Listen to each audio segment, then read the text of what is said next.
খোঁচাখুচি করতে যায় না, খামচি খামচি কিন্তু খেয়ে যাবেন। সহজ বাংলা কথা। হাসিনার চোখ রাঙানিদের ডরাই নাই। হাসিনা বহুত কিছু করছে ভাই, আপনারা অনেক কিছু জানেনও না। তো এখন আর এগুলো করতে যায় না আর কি, কোনো লাভ হবে না। চোখ রাঙায়েন না, ভয় দেখায়েন না। এমন ভয়েসকি দিব, এমন ভয় লাগাবো যে নিজেরা ইয়ে হয়ে যাবেন। ইউনিফর্মের জোর, বন্দুকের জোর আর টাকার জোর দেখাবেন না দয়া করে আমাদেরকে, বিশেষ করে আমাকে। তো মনে হয় যে এগুলো বন্ধ করেন, আপনাদের ভালোর জন্যই বলছি, বন্ধ করেন। নাহলে কিন্তু ইজ্জত থাকবে না, বুড়া বয়সে বউয়ের হাতে মার খাবেন। সব কাহিনী তো আমরা জানি, কে কতটুকু ফেরেশতা আর কে কতটুকু পরহেজগার, সকল তথ্যই আমাদের কাছে আছে। আল্লাহর রহমতে আপনাদের যেসব সোর্সের জন্য আপনারা কোটি কোটি টাকা ব্যয় করেন, আমরা বিনা বিনা অর্থ ব্যয় আমাদের সোর্স অনেক স্ট্রংলি আমাদেরকে সাপোর্ট করে। আসসালামু আলাইকুম দর্শক, শুভেচ্ছা নিন, আপনাদের সবাইকে স্বাগত জানাচ্ছি আমি কনক সারোয়ার আজকের অনুষ্ঠানে। দর্শক, আজকের খবর আমাদের নিয়মিত করার কথা, কিন্তু আমরা মাঝে মাঝে করি। গুরুত্বপূর্ণ সংবাদের বিশ্লেষণ করার চেষ্টা করি, আমরা গুরুত্বপূর্ণ সংবাদগুলো তুলে ধরি আপনাদের বোঝার সুবিধার্থে, সহজ করে একটু বুঝিয়ে দেওয়ার চেষ্টা করি, বা আপনাদেরকে আপডেট রাখার চেষ্টা করি। তো আজকে শিরোনাম দেখে বুঝতে পারছেন, হাসিনার বিচার শুরু হয়েছে। পলাতক হাসিনা, খুনি হাসিনা, ফ্যাসিবাদী হাসিনা এবং ট্রাইব্যুনালের যে চিফ প্রসিকিউটর তাজুল ইসলাম, তিনি একটি গুরুত্বপূর্ণ কথা বলেছেন যে হাসিনার বিচার অতীতের প্রতিশোধ নয়, এটি হচ্ছে ভবিষ্যতের জন্য প্রতিজ্ঞা। এই বক্তব্যটি আমরা সবাই মনে করি যে বাংলাদেশের উপরে ফ্যাসিবাদ যেভাবে চেপে বসেছিল, হাসিনা যেই আতঙ্কের শাসন কায়েম করেছিল, সেটি আমাদের যেন অতীতই থাকে, ভবিষ্যতে যেন এই জাতীয় কোনো কিছু ফিরে না আসে। এই বিষয়টি নিয়ে আমরা আজকে কথা বলবো এবং আরো কয়েকটি সংবাদ নিয়ে কথা বলবো। আজকে আমার সঙ্গে যোগ দিচ্ছেন আমার চ্যানেলের নিয়মিত অতিথি, আপনাদের অত্যন্ত প্রিয় মানুষ, বিশিষ্ট কলামিস্ট, লেখক, মেরিন ইঞ্জিনিয়ার জনাব মিনার রশিদ। মিনার ভাই, আপনাকে স্বাগত জানাচ্ছি আজকের অনুষ্ঠানে। আসসালামু আলাইকুম, ধন্যবাদ কনক সারোয়ার ভাই। এবং এই অনুষ্ঠান এখন যারা দেখছেন এবং পরবর্তীতে যারা দেখবেন তাদের সবাইকে প্রীতি আর শুভেচ্ছা।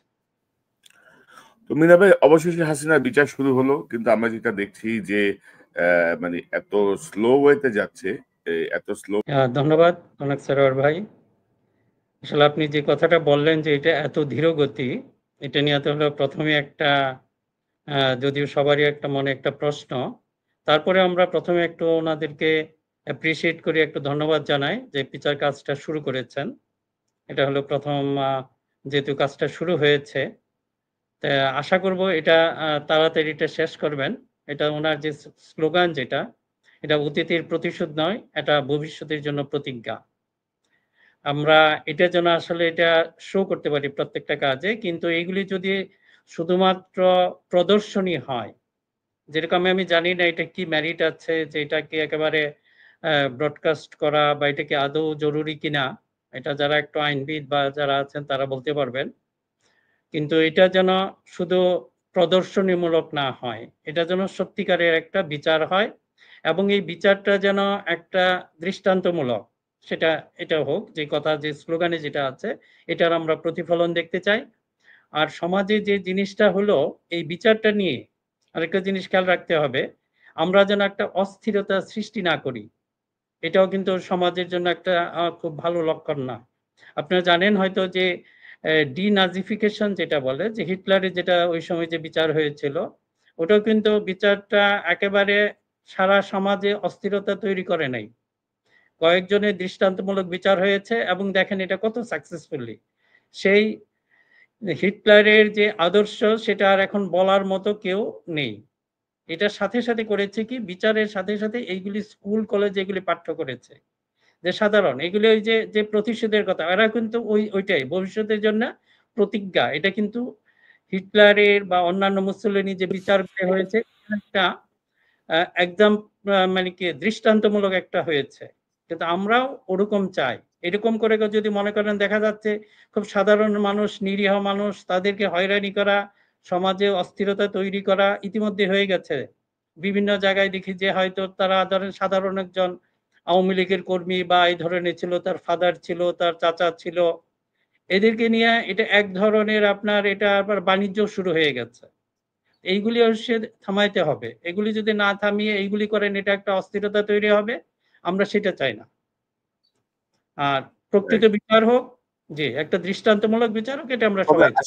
জায়গায় যেটা হচ্ছে মিনার ভাই, যে ধরেন এখনো যে ফ্যাসিবাদের দোসর, হাসিনার দোসররা, মানে ডক্টর ইউনূস সরকারের সবচেয়ে বড় ব্যর্থতার জায়গা যেটা, গত 10 মাসে তারা এই জায়গাগুলো ক্লিন করতে পারে নাই। তারা তাদেরকে পোষণ করছে, তোষণ করছে, এবং তাদের কারণেই সরকারের নানা রকমের অপকর্মের চিত্র আমাদের সামনে আসছে। এই যে আমাদের ছাত্র উপদেষ্টাদের, পিএসদের দুর্নীতির বিষয়টি সামনে আসছে। তো পিএস দুর্নীতি তো আর মন্ত্রীর ইশারা ছাড়া করতে পারে নাই। পিএস এর সাইনে তো আর কিছু হয় না। সাইনটা তো করছে যায় সেই ছাত্র উপদেষ্টাই সাইন করছে, অথবা ছাত্র উপদেষ্টার সম্মতিতেই এটা হয়েছে। তো সেই জায়গাগুলো আমরা নিশ্চয়ই কন্ডেম করি। বাট ধরেন জুলাই বিপ্লবের সঙ্গে যারা যুক্ত ছিল তাদের তারা প্রত্যেকে মারা যেতে পারতো। এই ধরেন আসিফ বলেন, নাহিদ বলেন, এরা প্রত্যেকে কিন্তু মারা যেতে পারতো। মারা গেলে তাদের কথা এখন আর কেউ বলতোও না। সো ধরেন তাদের প্রতি আমাদের যে শ্রদ্ধা, তাদের প্রতি আমাদের যেই ভালোবাসা, সেটি আজীবন থাকবে।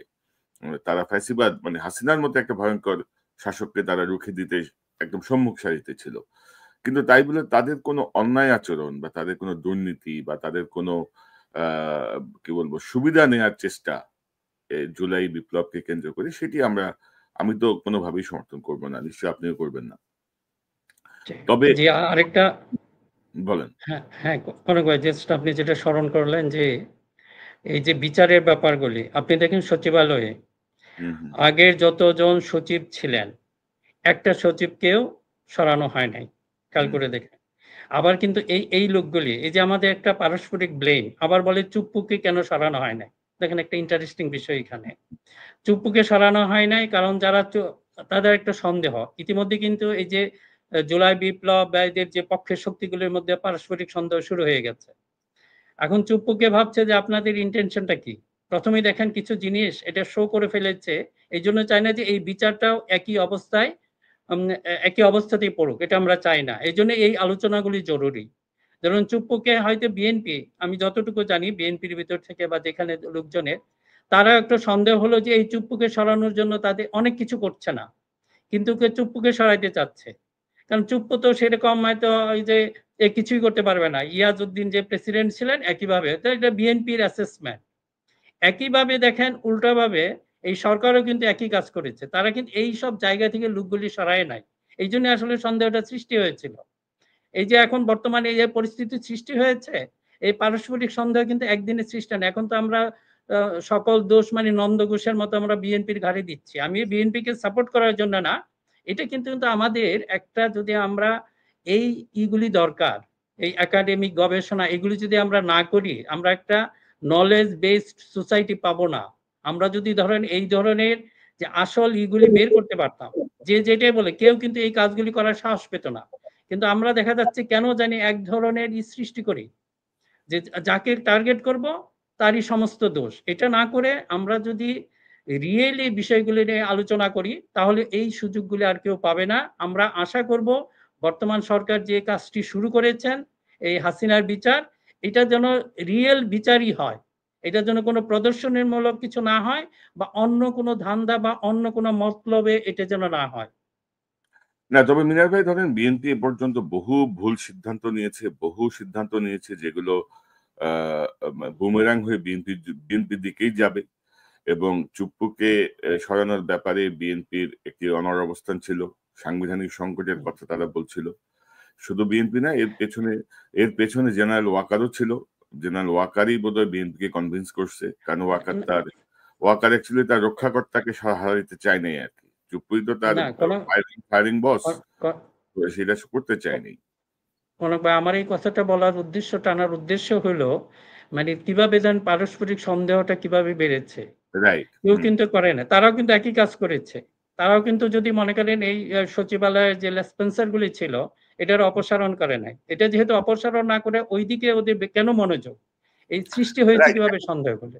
এখন আসলে হয়েছে কি, ধরেন এমন একটা মানে ডক্টর ইউনূসকে আমরা সমর্থন করি কারণ ভারতীয় যে প্রভাব বা যা কিছু থেকে ডক্টর ইউনূস এক ধরনের যে তার যে ভূমিকা সেটি অবশ্যই অ্যাপ্রিশিয়েটেবল, এবং তিনি একটা মানে শক্ত একটা ওয়ালের মতো দাঁড়িয়ে আছেন। ভারতের ধাক্কাগুলো উনি নিচ্ছেন, বা ওনার আন্তর্জাতিক যেই পরিচিতি বা কাভারেজ, সেটাতে আমরা এই সুবিধাটা পাচ্ছি। না হলে ধরেন ভারত যেই ঘটনাগুলো ঘটিয়েছে 5ই আগস্টের পর থেকে, যে চেষ্টা করেছে তাদের মিডিয়ার কুয়ের মাধ্যমে বা নানাভাবে, তাতে আসলে অন্য যেই থাকুক 3 মাসের বেশি টিকতে পারতো কিনা সন্দেহ হয়। তো এই জায়গাটা আমার সমর্থন, কিন্তু কিন্তু পাশাপাশি ডক্টর ইউনূস আসলে যেভাবে যে ল্যাথার্জিক ওয়েতে কাজ করছেন আর কি, এটা সমর্থন করার কোনো কারণ নাই। এটা বিপ্লব পরবর্তী সরকার, এত লেথার্জিক হওয়ার কিছু নাই।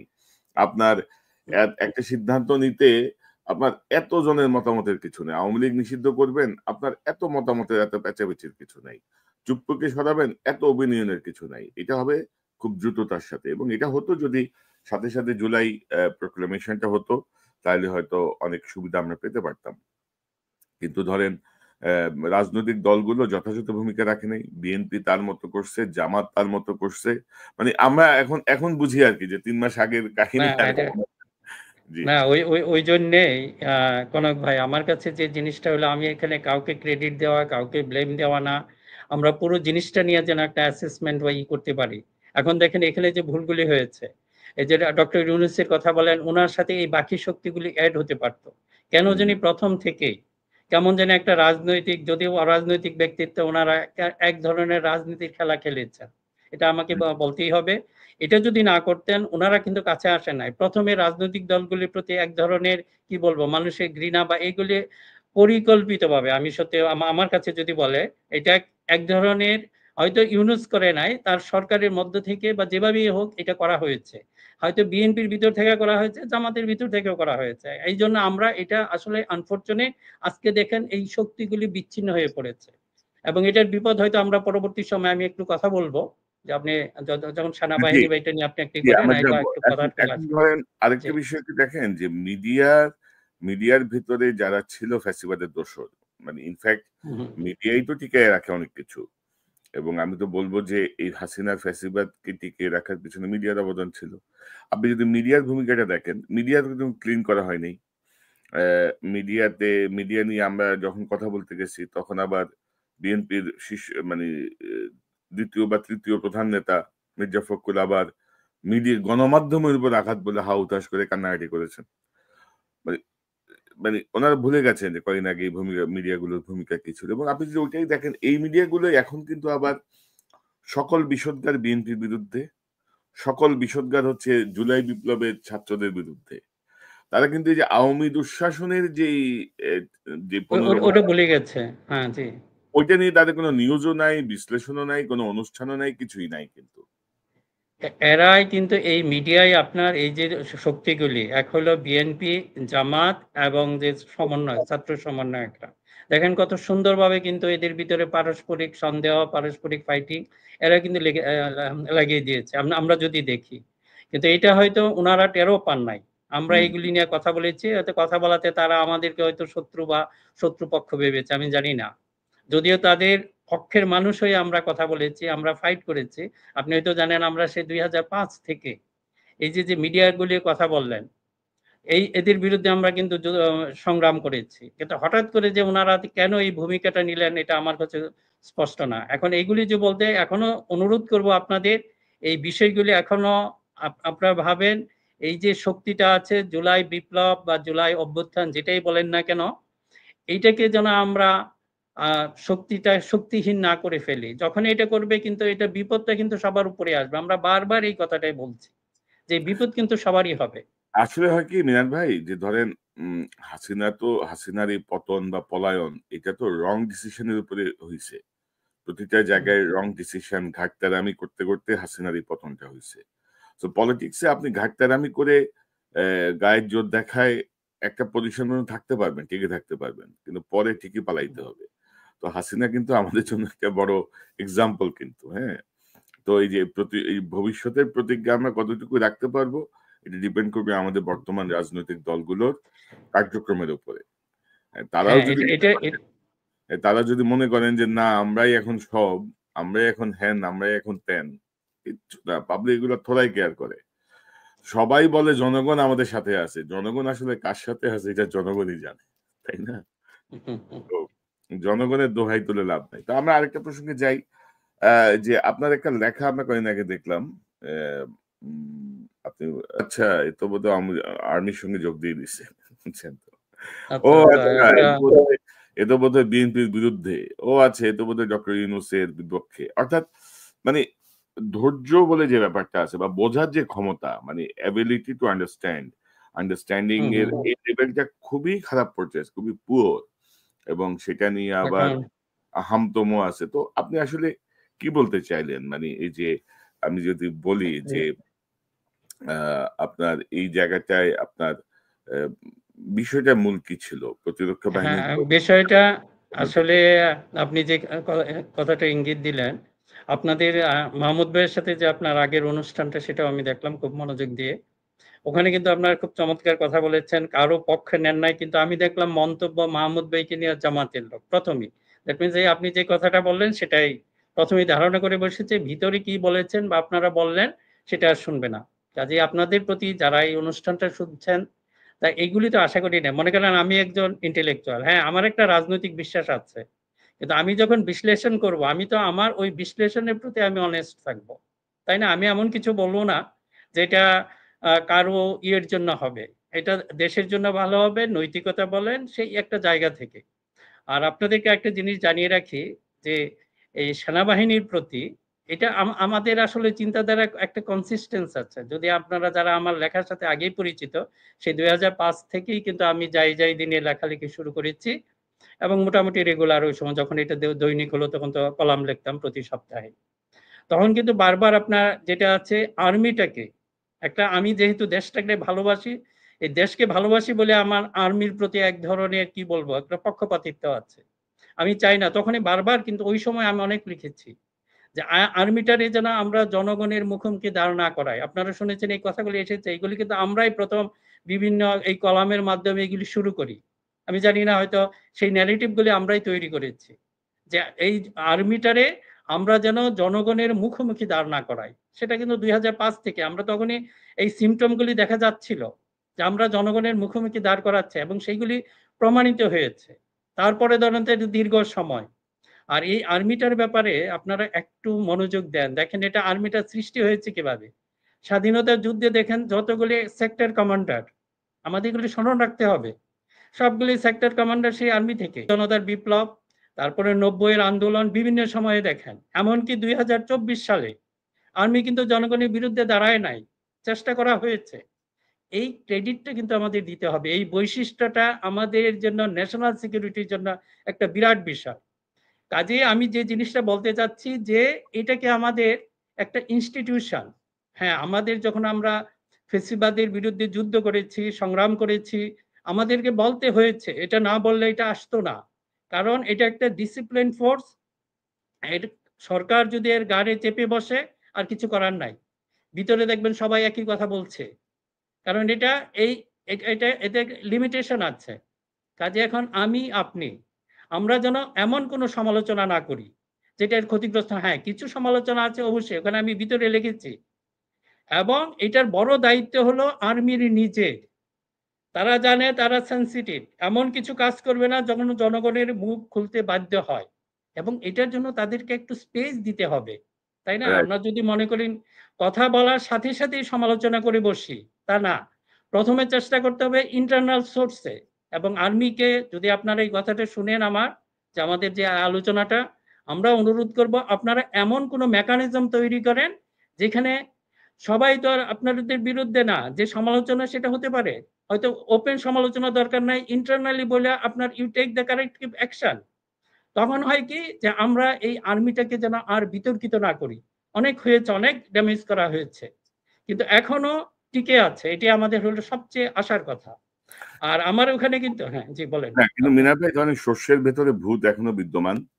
শস্যের ভেতরে হুম, ভূত এখনো লাফালাফি করতেছে এবং আমরা তো দেখতেছি যে ধরেন ডিজিএফআই বা অন্যান্য গোয়েন্দা সংস্থা মিলে তারা আমাদের পিছনে হুম, লেগে গেছে আর কি। তাদের ভাড়াটিয়া কচুক্ষেত্রী ভাইরা আমার ফকিরের হুম, বাচ্চারা ওই টাকা পাইলেই যা খুশি তা করে, তাই করতেছে।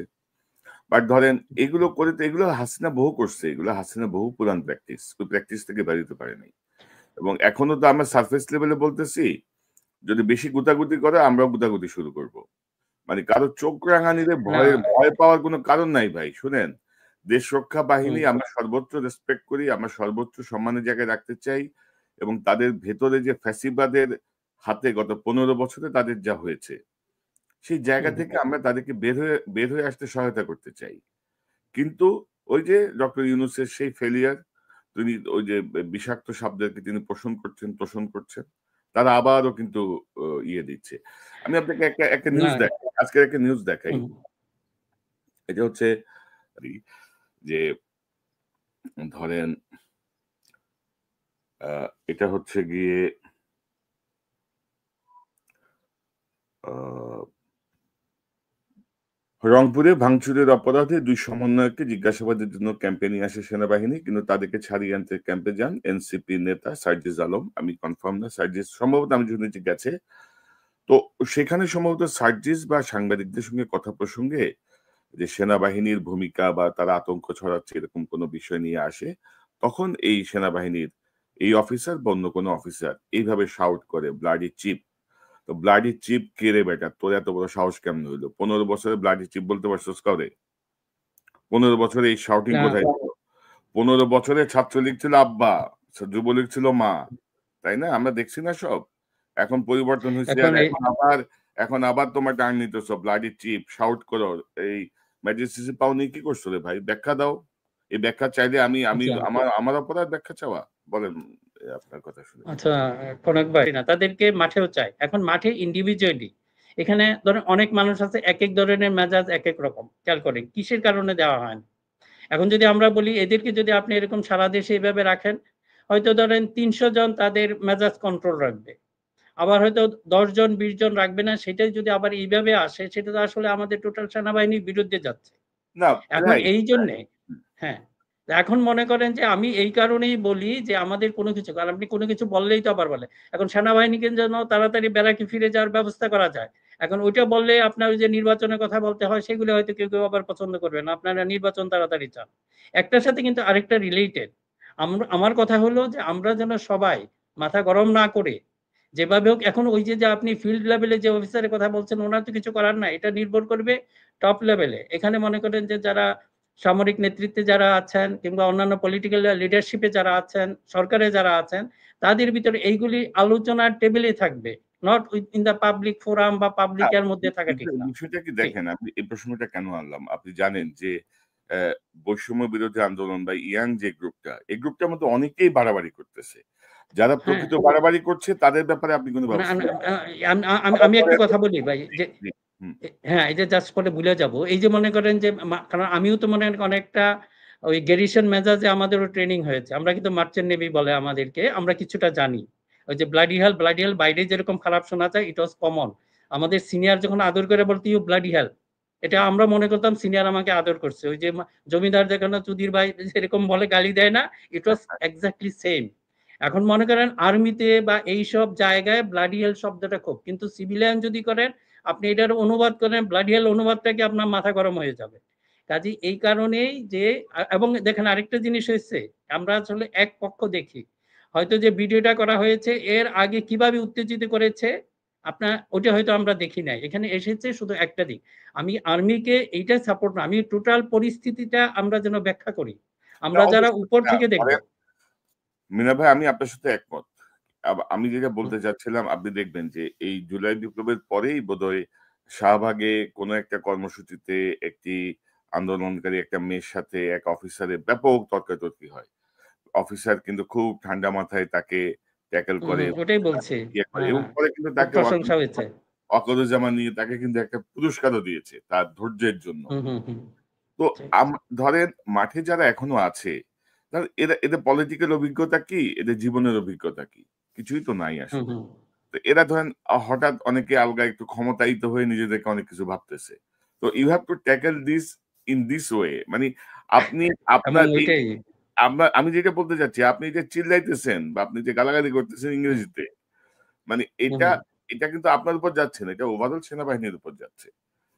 এটা আমি বলতে চাচ্ছি। সো এই জায়গাগুলো দেখা দরকার। আবার ধরেন মাঠে কিন্তু প্রচুর ভাই হাসিনার দ্বারা সুবিধাভোগীরা ডিপ্লয়েড আছে। এরা নানাভাবে হুম, কাজ করতেছে। আপনি যদি দেখেন যে 111 এর সময়কার যে বাস্তবতা, কয়দিন লাগছে আর্মি এসব ঠিক করতে? চাঁদাবাজি, সন্ত্রাসী, ২ নাম্বারি এগুলো ঠিক করতে কয়দিন লাগছে? আপনি ১০ মাস পরে আইসা আপনাদের একেবারে ইয়ে জায়গায় উঠলো কেন? কি কাহিনী কি? তাই না? আমরা তো চাই না আমাদের সেনাবাহিনীর সাথে জনগণের এতটা মিক্সিং হোক। সেনাবাহিনী মাঠে পড়ে থাকবে এটা আমরা চাই না। তাদের পিটি হচ্ছে না, তাদের ট্রেনিং হচ্ছে না। তারা তাদের সিস্টেমের বাইরে চলে মানে সিস্টেমিক লাইফ এর বাইরে না কনক ভাই এই জন্য যেটা দেখেন আমরা আসলে যাকে তো টার্গেট করি অনেক সময় সেনাপ্রধান কিন্তু এই কথাটা বলেছেন আপনি আমরা যেন তাড়াতাড়ি ব্যারাকে ফিরে যেতে পারি। হ্যাঁ। এখন ধরেন এটাকেও কিন্তু আমরা খুব পজিটিভলি নেই নাই, কিন্তু আরে এটা ভাই এই যে না, একই না কথা। ব্যারাকে ফিরে যাবেন, যাওয়ার আগে তো পরিস্থিতি ঠিক হুম করে যাবেন। আপনি যদি হুম পরিস্থিতি ঠিক না করে যদি আপনি ম্যাজিস্ট্রেসি পাওয়া নিয়ে শুয়ে বসে দিন কাটান, ২-১ টা ছোটখাটো না অপারেশন করেন। না এরপরে আপনাকে আপনি আপনি যান ৩ মাসের হুম অপারেশনে নামেন, ম্যাজিস্ট্রেসি পাওয়ার দেওয়া হয়েছে ৩ মাসের মধ্যে ল অ্যান্ড অর্ডার সবকিছু নিয়ন্ত্রণে আনেন, চাঁদাবাজ ধরেন, সন্ত্রাসী ধরেন, সব ওকে করেন, আপনি ব্যারাকে চলে আসেন। আপনি আবার নির্বাচনের সময় মাঠে ডিপ্লয়েড হবেন। শেষ। ঘটনা তো এই। আপনি না হ্যাঁ ক্ষমতা নিয়ে বসে আছেন, কাজের কাজ কিছু করছেন না। আবার কিছু বললে বলবেন যে সেনাবাহিনীরে নিয়ে এইসব কথা কয় কেন? এটা তো হবে না রে ভাই।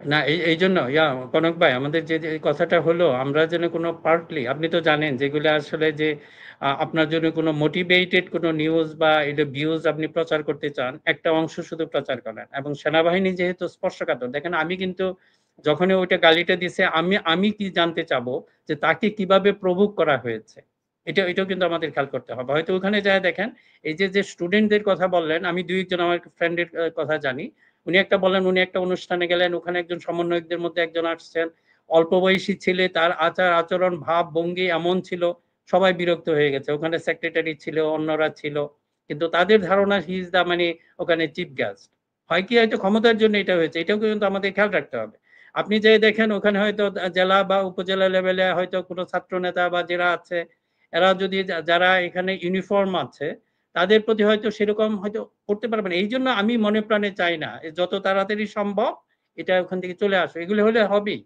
আলটিমেটলি যে আমাদের এই সেনাবাহিনীকে তো আমরা ধরেন এই বিতর্ক ফেলতে চাই না হুম, এটাই ছিল কিন্তু আমার লেখার মূল বক্তব্যটা ওইটাই আমি আপনার লেখাটা পড়ছি।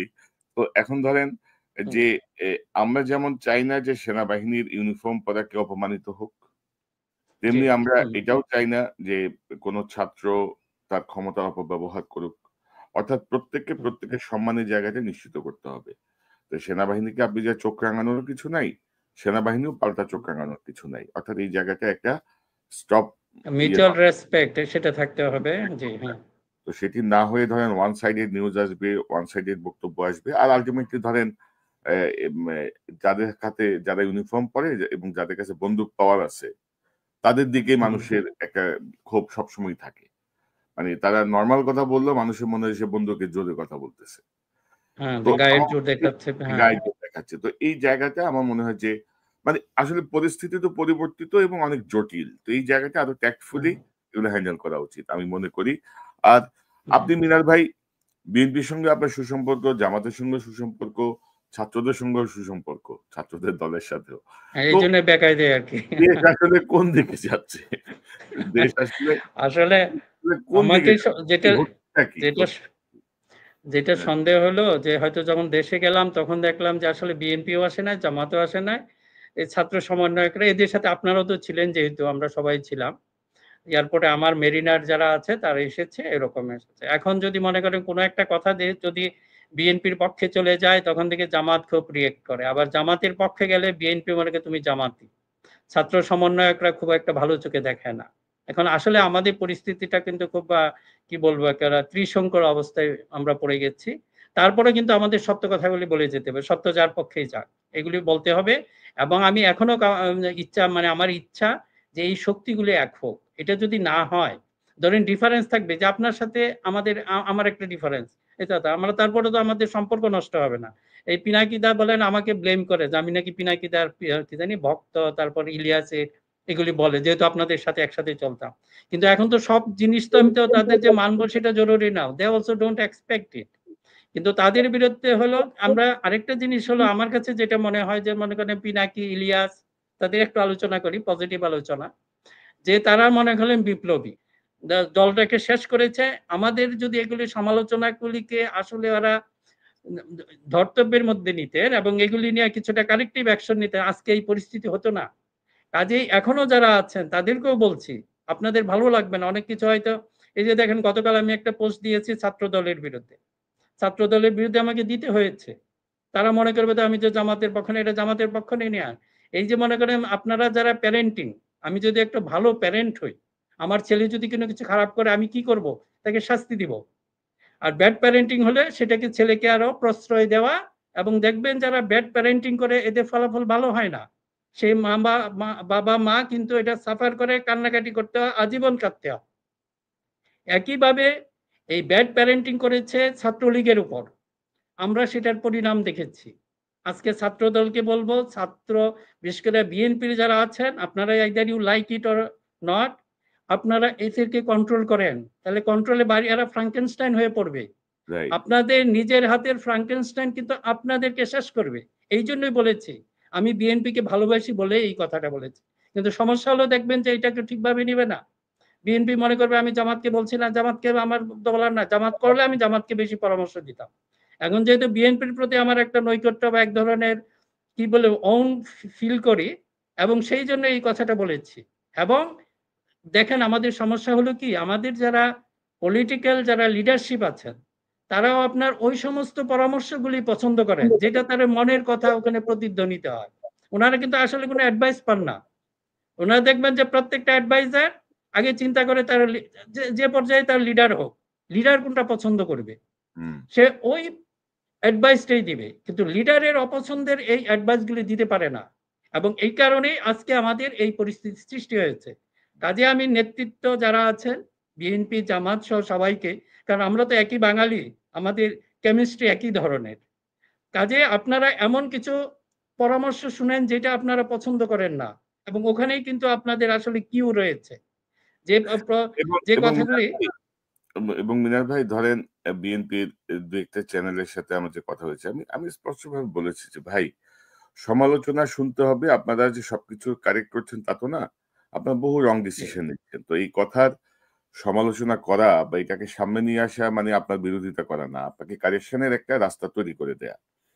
আর জনাব তারেক রহমান একজন জাতীয় নেতা, ভবিষ্যতে বাংলাদেশের প্রধানমন্ত্রী হওয়ার একটি সুযোগ আছে, সম্ভাবনা আছে। তো তাকে আপনারা পীর সাহেব বানায়েন না, ওনাকে নেতাই বানান। এবং নেতা যা সিদ্ধান্ত নেবে সবই কারেক্ট, এটাতে যায়েন না। নেতাও ভুল সিদ্ধান্ত নিতে পারে, নেতাও ভুল বুঝতে পারে, নেতাও ভুল ভাবে ভাবতে পারে, এবং তাই সেটাই না? কনক ভাই, যে এই যে ফিডব্যাক গুলি যায়, আমার কাছে যেটা মনে হলো, এটা দেন শেখ হাসিনাকে এখান থেকে আমাদের এই যে বলেন যে এটা ভবিষ্যতের জন্য প্রতিজ্ঞা, শেখ হাসিনার শুধু বিচার করলে হবে না, ওর যে স্বভাব ছিল, তার যে কি বলবো যে তার চরিত্র বা যেগুলি ছিল সবগুলির বিচার হওয়া উচিত। এটা জাতির জন্য দরকার, সে এরকম লিডারশিপ যেন আর গ্রো না হয়। শেখ হাসিনা কি করতেন, আমি যা কিছু করবো না কেন, উনি কিছু ইনফ্লুয়েন্সার তৈরি করেছেন। ওই যে আপনার একটা কি জানি শমী কায়সারের হাজবেন্ড, যেটা একটা স্টুপিড কোথাকার, এটারই ধরে তো আওয়ামী লীগ পিটানো উচিত। এখন এরা মনে করছে যে আওয়ামী লীগ যাই করে সে এমন ভাবে ইনফ্লুয়েন্স করে ফেলবে, সব জায়েজ করে ফেলবে। ফর দ্য গড সেক, এটা আমরা বিএনপির জন্য বলছি, আমরা এরকম আর ওই যে শমী কায়সারের হাজবেন্ড চাই না। এইগুলি যেন বিএনপির মধ্যে সৃষ্টি না হয়, বরং আপনারা এনকারেজ করেন। এই যে মনে করেন আপনাদের কয়েকজন প্রতি দেখি বিএনপি খুব খাপা, আমি আপনারা যদি প্রথম আলোকে সহ্য করতে পারেন, এই কয়েকজনকে কেন পারবেন না? আমার কথা হলো আমি এখনো I maintain a good relation with them. Minaj ভাই, ধরেন কে কি সহ্য করলো, কে কি ভালো বললো, কে কি না করলো, না এগুলো নিয়ে কখনোই না ভাবি নাই। না, আমি আপনাদেরকে বলি, ভাই আমার আমার আমি অন্যদের কথা তো বলতে পারি না, আমার আমার যতটুকু ধারণা অন্যদের একই অবস্থা, আমাদের আমরা যারা একই সম্ভাবনা। ধরেন মূল ইন্টেনশন হচ্ছে আমার দেশ, মূল ইন্টেনশন হচ্ছে আমার দেশের গণতন্ত্র এবং মানুষের কল্যাণ, এর বাইরে আর কোনো বিষয় নাই আর কি। তো এটার জন্য ধরেন মানে হাসিনা চোখ রাঙানোরও তোয়াক্কা করি নাই, এখন আসে নতুন নতুন কিছু ইয়ে জন্মাইছে আর কি, নতুন নতুন যুগই জন্মাইছে কিছু, বুঝছেন, এগুলো আবার শুরু করছে। না শুনেন ভাই, আমি যেটা হয়েছে আপনাদের তিনজনের প্রতি, বেশি করে আপনাদের প্রতি টার্গেট সবার বেশি, আমার একটা রিকোয়েস্ট হলো যে একটু স্পেস দিয়েন মাঝে মাঝে। আমি আপনাদের প্রতি যেটা আমার সমালোচনা হলো, যে মনে করেন এখন কাকে করবেন, বিএনপি খারাপ, যদি জামাত খারাপ, এনসিপি, এখন যারাই যাবে তাদের কিছুটা দুর্বলতা থাকবে। এখন কথা হলো যদি আপনি তাদেরকে একটু স্পেস দিতে হবে, সংশোধনের জন্য একটু স্পেস দেন, সমালোচনা করেন। আমার যেটা শুধু রিকোয়েস্ট হলো, জাস্ট গিভ দেম সাম স্পেস, ভাই মানে আপনি so that they আপনি can আপনি হ্যাঁ আপনিও স্পেসটা নিতে চান কিনা, যেমন আমাদের আমার এক বন্ধু ম্যাজিস্ট্রেট আমার অনেক আগে বলতেছিল যে পরীক্ষার শেষ দিনের পরীক্ষা, এসএসসি পরীক্ষা, সে পরীক্ষার হলে হুম, বলতেছে আমি দেখলাম একটা ছেলে নকল করতেছে। তো আমি ভাবলাম যে শেষ দিনের পরীক্ষা আর এক্সপেল করবো না। এবং সে বসে আছে পুরো বইয়ের উপরে। বই তার বই রেখে নিচে তার উপরে বসে টুপি টুপি নিয়ে নকল করতেছে। তা আমি তারে যাই নকল নিয়ে তাকে আমি ওখানে বসায় রাখছি। তুমি বলছি, তুমি বসো। সে হুম, একটু পরে উঠে দাঁড়ায় যায়। আমি তাকে চেপে বসাতে চাই যে আমি যেন তার বইটা না দেখি। কারণ বইটা পাইলে তারে আমার এক্সপেল করতে হবে। কিন্তু সে আচ্ছা, একটু পরে উঠে দাঁড়ায় যায়। আমি তারে অনেক হুম, চাপাচাপি করে যখন পারলাম না তখন তার বইটা নিয়ে আমি তার এক্সপেল করে দিচ্ছি। মানে আমি তো ভাই আপনাকে স্পেস দিতে চাচ্ছি, আপনি তো স্পেস দিচ্ছেন না। আপনি আমার স্পেসের জায়গাটাকে মনে করতেছেন যে আমি আপনার বিপক্ষে। আপনি স্পেসের জায়গাটায় আপনি মনে করতেছেন যে আমি আপনাকে খারাপ কথা বলতেছি। আমি চাই না আপনার না, এই, আমি চাই না আপনার ওই। এসব করলে তো ভাই হবে না রে ভাই। মানে হাসিনা রাইট। এগুলো করেই কিন্তু শেষ হয়ে গেছে। সো অনাক আমাদের ভাই আপনাকে যেটা বলে, হ্যাঁ, আমি যেহেতু বিএনপির সাথে কানেক্টেড, বিএনপির প্রচুর মানুষ আপনাদেরকে খুবই পছন্দ করে, এখনো করে। শুধু এই কথাটা বলে ভাই একটু রয়ে সয়ে করে। আপনারা একটু মাঝে মাঝে বেশি করে ফেলেন, দ্যাট ইজ না আপনাদের প্রতি তাদের আবেদন, এবং আপনার মাধ্যমে সেটা আমি জানিয়ে দিলাম যে এটা এটা হচ্ছে এখন যেটা হয়েছে। আপনাদের বিএনপি বা জামাতের ভূমিকার উপর ডিপেন্ড করে হচ্ছে রয়েস হয়ে থাকা বা মানে একটু কড়াভাবে যাওয়া। এবং সত্য হুম, কথা হুম, বলতে কোনো কুণ্ঠা হওয়ার কোনো সুযোগই নাই আমাদের আরকি। মানে এটা আমাদের নিয়মের মধ্যেই পড়ে না। আমার অন্তত পড়ে না আরকি। তো না, এখন এখন এখন ধরেন, হ্যাঁ, আপনাদের উপর আমরা সেরকম কোনো বলবো না। মনে করেন যে সোশ্যাল মিডিয়া, একটু একটু বলি যে একটা ধারণা হয়েছে যে হয়তো সোশ্যাল মিডিয়া থেকে হয়তোবা বিএনপির ভিতরে, আমার কাছে যেটা আমার মনে হয়, এজন্য তাদের প্রতি আমার একটা বিশেষ অনুরোধ যে এটাকে ইগনোর করেন না। এটার যে একটা ইনফ্লুয়েন্স হয়ে গেছে ২০০১ বা ২০০৬ এর বাংলাদেশ আর ২০২৪ আর ২৫ এর বাংলাদেশ কিন্তু এক না। এই যে বলেন যে সোশ্যাল মিডিয়া এরা কিছু না, সোশ্যাল মিডিয়াই কিন্তু শেখ হাসিনাকে তাড়িয়েছে, তাই না? এখন শেখ হাসিনাকে যদি এটা করতে পারে, ডেফিনেটলি এটাকে আমাদের কনসিডারে নিতে হবে। সেই ফিডব্যাক গুলো যদি আসে, আপনি যদি মনে করেন অপপ্রচার চালায়, জাস্ট ইগনোর ইট। কিংবা আপনি আপনাদের কথাটা বলেন, আপনার তো কথা বলার অনেক সুযোগ আছে, মিরাজ ভাই আমি একটু যোগ করি যে তাই না? ধরেন মানুষ কিন্তু সাধারণ মানুষ যারা প্রোগ্রাম দেখেন বা আলোচনা শুনেন তারা কিন্তু খুবই সচেতন। এই সচেতনতা কিন্তু লেখাপড়ার সঙ্গে যুক্ত না। এটা হচ্ছে তার বিবেকবোধ, তার অবজারভেশন পাওয়ার। এবং ধরেন হুম, এই যে ধরেন আমাদের কচুক্ষেত ডিজিএফআই প্রচুর মানুষকে লাগাইছে আমাদের বিরুদ্ধে কথা বলার জন্য, চরিত্র হননের জন্য। কিন্তু সাধারণ মানুষ ঠিকই বোঝে যে মাল তুমি তো মাল খাইছো মামা। তুমি তো এই লাইনে নাই। কারণ মানুষ তো দেখতেছে, মানুষ বুঝে কিন্তু। সো ধরেন এগুলা এগুলা ধরেন আমরা এই ফেস করে অভ্যস্ত। সো ধরেন মানুষের উপরে যে আস্থা এবং আপনি যেটি বলছিলেন রিসেন্টলি আমি বিএনপির এক মোটামুটি প্রভাবশালী এক নেতার একটা বক্তব্য শুনছিলাম। তিনি এখন ধরেন নানা রকমের ব্যাকরণ বোঝাচ্ছেন আরকি যে আমাদের দেশে ভোটার কত, আ কয়জনের হাতে মোবাইল আছে, কয়জন ইন্টারনেট দেখে, তো সোশ্যাল মিডিয়ার আবার কিসের ইনফ্লুয়েন্স, বুঝছেন তো? ওই যে গ্রাম দেশে বলে না গাং পার হইলে নাইয়া হালা, মানে নদীটা পার হয়ে গেলে মাঝি হচ্ছে শালার বেটা। এ তো না হইলেও হইতো। এরকম আরকি অবস্থা। তারা এখন ব্যাপক জ্ঞান ঝাড়তেছে। তারা বুঝতেছেনই না যে প্রভাবটাকে। অর্থাৎ ৫ই আগস্টের আগের পরিস্থিতিতে ছাত্র জনতার যে ভূমিকা, জুলাইয়ের এই ৩৬শে জুলাই পর্যন্ত তাদের যে ভূমিকা এবং আমাদের এর আগের যে ১০-১২ বছরের ভূমিকা, এগুলো তারা ধরেন মোটামুটি ধরেন এটা বাঙালির ক্যারেক্টার। ধরেন এটা তারা মুছে ফেলতে পারলে খুশি আরকি যে সব আমরা করছি। না, না, এটার জন্য আমি আপনার সাথে একটু এড করি যে এই যে আপনি যে কয়জনকে বলেন, আপনি দেখেন আওয়ামী লীগের যে ধ্বংসের কারণ হয়েছে খুব বেশি জন না, ৫-৬ জন মিনিস্টার দেখেন, আপনি নাম বলতে পারবেন। তাদের অতিকথন, তাদের যে হাম্বরি ভাব, এটা কিন্তু ধ্বংস করেছে আওয়ামী লীগকে। আমরা চাই না বিএনপির ভিতরে দেখা যাচ্ছে যে একই সংখ্যক, মানে কাছাকাছি মনে হচ্ছে। তো এরাই কিন্তু বিএনপি না, এর বাইরেও কিন্তু প্রচুর আপনার নেতা রয়েছেন, কর্মী রয়েছেন, তারা হয়তো এটা লাইক করে না, তারা জিনিসগুলি বুঝতেছেন, তাই না? কাজেই আমরা যেন ওইভাবে আর চিন্তা না করি যে এই কয়েকজনের মধ্যেই বিএনপি, যদিও তার মুখপাত্র হিসাবে আছেন, এবং তাদেরও সমালোচনা, ওনাদের প্রতি আমার একটা বিশেষ অনুরোধ থাকবে যে সমালোচনাগুলিকে আপনারা স্বাভাবিকভাবে নেন। আপনারা যদি প্রথম আলো বা অন্যান্য পত্রিকার সমালোচনা নিতে পারেন, সোশ্যাল মিডিয়াতে যারা আছে তারা তো আপনাদের ওয়েল উইশার, তারা হয়তো কোনো একটা কারণ পছন্দ করছে না, হয়তো সেই পছন্দের কারণগুলি আপনারা রিমুভ করেন, চেষ্টা করেন, না তাই না? মিজান ভাই আপনার আপনি যদি কারেকশন পলিটিক্স দিই। আমরা আমরা কারো ওয়েল উইশার না। মানে আপনার সিদ্ধান্ত দেশের পক্ষে গেলে আমরা আপনার পক্ষে আছি, আপনার সিদ্ধান্ত না, যদি কোনো ওইটাই ওয়াইল উইশার বলতে তো আপনার চান ভালো হোক, ভালো হলো। আরেকটা বিষয় হচ্ছে আপনি যদি বলছেন ভেরি ইম্পর্টেন্ট, হাসিনা ডুবছে 5-7 জনের জন্য, বিএনপিও যদি ডুবে 5-7 জনের জন্যই ডুববে, এবং এই 5-7 জনকে আপনি যদি ওন করেন তখন আপনাদের মূল জায়গাটার সাথে আমাদের দ্বন্দ্ব তৈরি হয়ে যাবে। মানে আপনি যদি 5-7 জনকে যদি আপনি যদি ধমক দেন যে স্টপ দিস ননসেন্স, তাইলে কিন্তু ঠিক আছে, তাইলে ওকে ফাইন, আমি বুঝলাম যে আপনি বৃহত্তর জায়গাটাকে ওন করতেছেন। কিন্তু আপনি যদি তাদের কাছে উস্কাই দেন, আপনি যদি তাদের কাছে সমর্থন দেন, সো আপনার সঙ্গে তখন ওই ব্যক্তি থেকে টোটাল জিনিসটা একটা বৃহত্তর আঙ্গিকে চলে যাবে। আমার মনে হয় যে বিএনপি নেতৃত্ব যথেষ্ট বুদ্ধিমান এই বিষয়টি বোঝার জন্য আর কি। তারা মেচিওর, আমি সোফার একটু দেখি। এখন দেখেন যে আমরা যে নর্মাল অফিস আদালতে যে আর কি ব্যাপারটা আছে, মনে করেন কোনো একটা বিষয় যদি বলি যে আমার বস, যে অনেক সময় দেখতাম আমাকে পাঠিয়ে দিতেন যে তুমি যা ইচ্ছা বলো, কারণ তুমি কিছু বলো সেটা আমি কভার করতে পারবো, কিন্তু আমি যদি বলি সেটা তো আর কোনো কিছু করা যাবে না।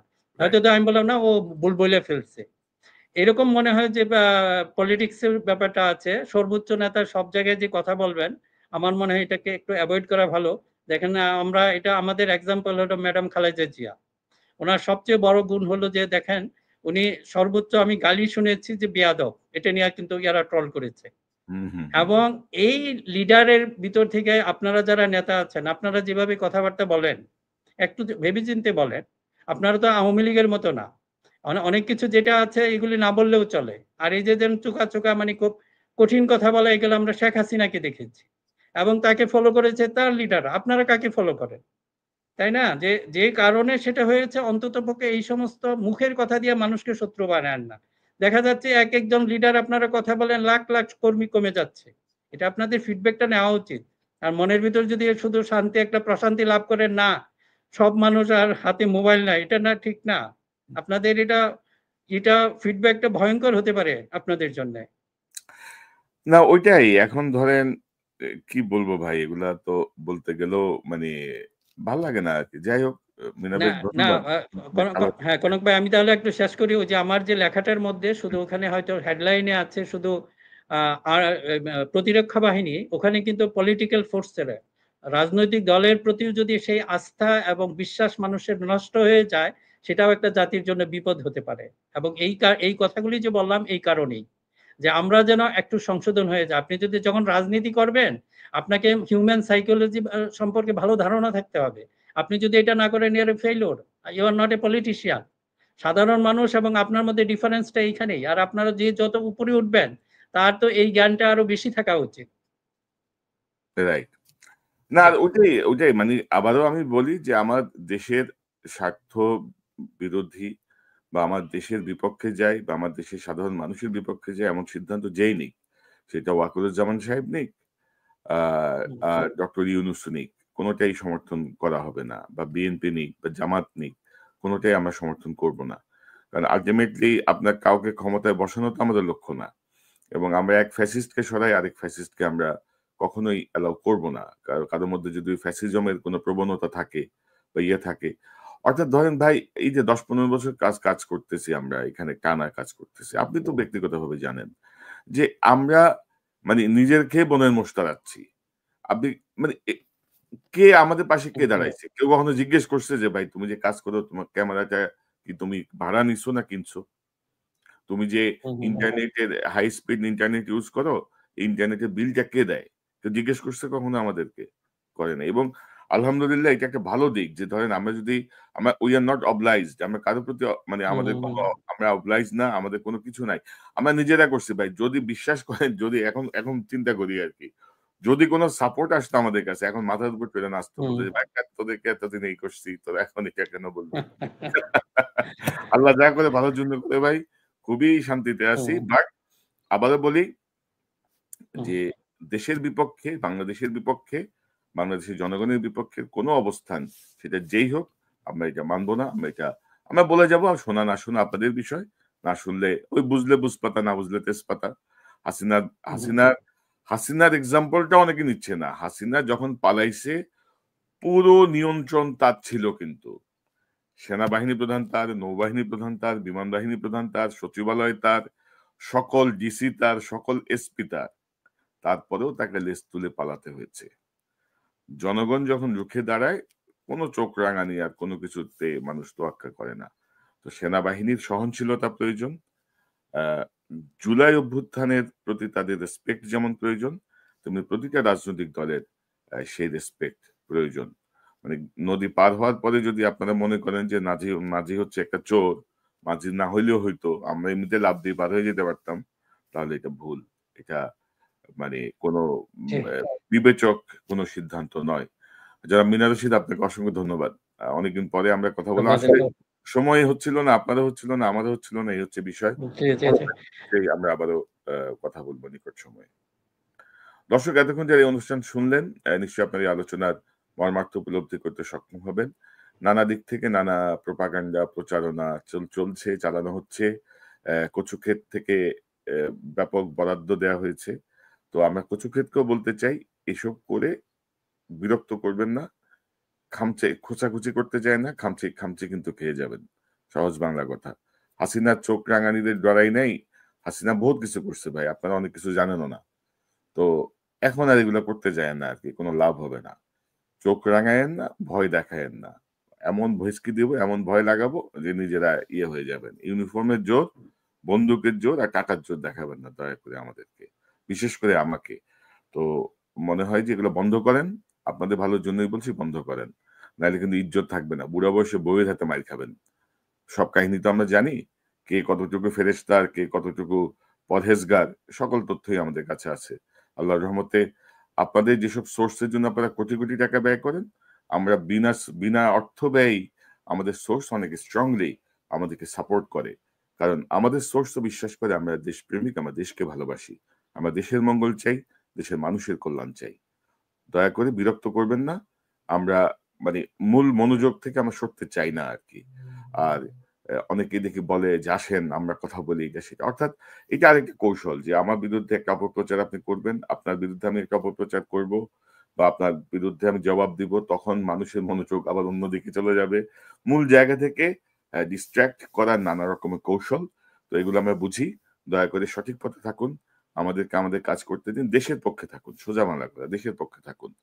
কোনো প্রতিবেশী রাষ্ট্রের পক্ষে না, কোনো প্রতিবেশী গোয়েন্দা সংস্থার পক্ষে না, বাংলাদেশের পক্ষে, বাংলাদেশের কল্যাণে আসুন আমরা সবাই একসাথে কাজ করি। কারণ প্রতি ৫ বছর ১০ বছর পর পর আমরা চাই না যে গণতন্ত্রের জন্য পুনরাবৃত্তি হবে, অধিকারের জন্য পুনরাবৃত্তি হবে, সুশাসন আর সুবিচারের জন্য, ন্যায় বিচারের জন্য পুনরাবৃত্তি হবে, মানুষ রাস্তায় নামবে, জীবন দেবে। আবারও দেখা হবে ইনশাল্লাহ। আসসালামু আলাইকুম।